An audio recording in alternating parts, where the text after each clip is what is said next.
السلام عليكم، مرحبا بكم في قناتي الخاصة تاج مسعودي لإصلاح الهواتف النقالة والتابليت. الفيديو ديال اليوم غادي نتكلموا فيه على طريقة تشخيص واكتشاف العطل بتابليت سامسونج من نوع تابكات. طريقة التشخيص هي يعني مبدئيا سهلة وسريعة.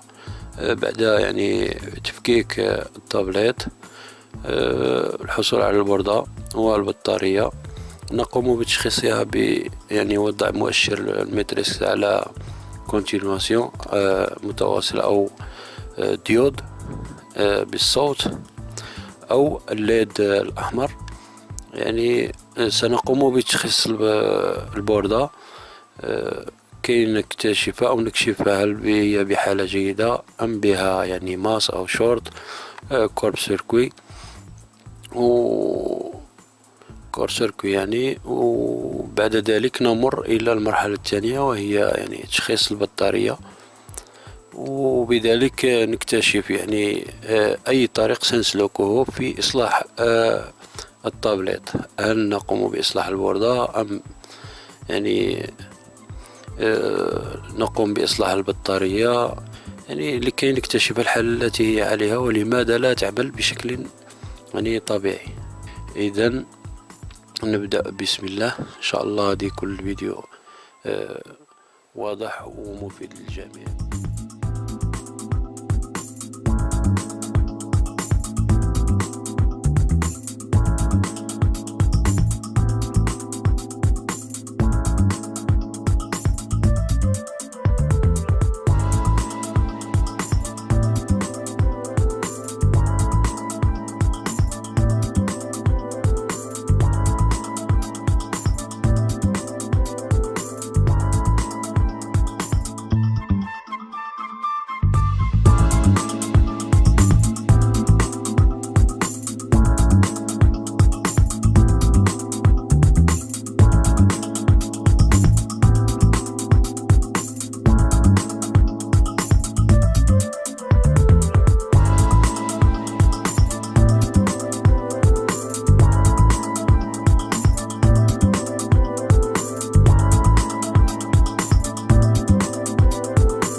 نهاية التشخيص وجدت أن العطل يوجد ب IC تشارج، يعني العطل موجود بدائرة الشحن، ويعني علينا بتغيير الاي سي تشارج. يعني قمت بالتسخين على الاي سي تشارج وخلخلة ولم يفيد ذلك، لذلك وجب يعني تغييرها وتبديلها بواحدة جيدة.